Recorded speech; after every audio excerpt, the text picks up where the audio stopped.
हिकिड़ी यादगिरी सां वापसि रखंदो उहो कलाम हुनजो घणो ॿुधंदो आहियां त मूंखे वरी उते उहा ॻाल्हि यादि ईंदी आहे, इन जे करे आउं उनखे ॿुधंदो आहियां घणो। पोइ छा थियो जो इस्लाम कोट में का दावत हुजे, मूंखे बि हुई, हुन बिना दावत जे आउं किथे वेंदो कोन हुउसि। मूंखे दावत हुई, ठीकु आहे, शादी हिकिड़ी खेतो खाटे वारो करे चवंदा न, उन जी का उन छोकिरे चयो त फौजिया न ईंदी त आउं शादी कोन कंदुसि। त हू इहो शर्त लॻाए वेही रहियो। मूं वटि हिकिड़ो तपेदार हुजे ठकरु, उहो आयो दोस्त मुंहिंजो, चई यार हू शादी नथो करे, मूंसां गॾिजी फौजिया आणे ॾे। असां त वियासीं, फौजिया खे मुंहिंजो शादी नथो करे, मूंसां वेही रहियो आहे, हल भला। सो फौजिया आई, हितां मूंखे खईं ऐं हितां खां वियासीं वरी हुते किथे इस्लाम कोट। हा, ॾींहं जो वञी उते पहुतासीं, रेस्ट हाउस जेको आहे सो असांखे ॾिननि।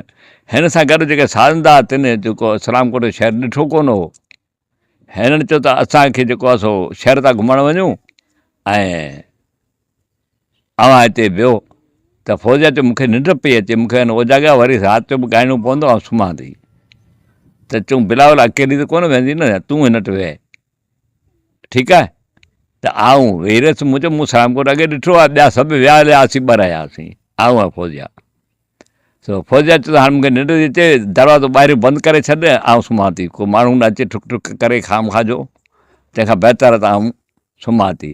हीअ सुम्ही पई, ठहियो ज़हन न आहे, बसि मूंखे ओचितो हिकिड़ो ख़्यालु अची वियो पंहिंजो। मूं पंहिंजो गीत लिखणु शुरू कयो। गीत कहिड़ो लिखियो, मुंहिंजा प्यार प्यारा अञा यादि हूंदई, रूअण रूह वारा अञा यादि हूंदई। हाणे गुनगुनायां पियो पंहिंजी आवाज़ में, उहो छो त रिदम में पूरो पियो अचे न। सो आउं ॻायां पियो। हाणे हुनखे अखि त लॻी, पर अञा कची निंड हुई, पकी निंड कोन हुई। हा, पहिरीं मिसरा जो मूं लिखी त, झुरियल झूपड़ीअ में ॿिन्ही हिकु गंदीअ में, झुरियल झूपड़ीअ में ॿिन्ही हिकु गंदीअ में, कटा हुआ सियारा अञा यादि हूंदई। अजरक खे उछले छॾियईं ऐं मथे उथी अची वॾो ज़ालिम ई चीतो मुंहिंजी निंड ख़राबु करे छॾी। हाणे कलाम पूरो कर। त उथी वेही ऐं शुकारा पई भरे। मुंहिंजो तोखे छा थियो, की मूंखे कुझु कोन थियो, तूं कलाम पूरो कर। मूं उन टाइम ते वरी कलाम पूरो कयो, लिखी पूरो कयो।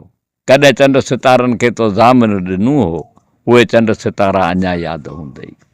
बिलावल सां भेड़ो हलें जिन हंधइ से, सिंधूअ जा किनारा अञा यादि हूंदई। मुंहिंजा प्यार प्यारा अञा यादि हूंदई। हाणे मूं लिखी हिनखे ॾिनो, ॿिए ॾींहुं हली वई वञी रिकार्ड कई। उहो मूंखे यादगिरी थी, जॾहिं उहो गीत आउं ॿुधंदो आहियां तॾहिं मूंखे वरी हू ॻाल्हि यादि अची वेंदी आहे। हुनजो जेको मंज़र जेको हो न, मूं ऐं फौजिया जो जेको पाण मंझि ॻाल्हाइण जो ऐं वेहण जो, उहो मूंखे यादि अचे थो।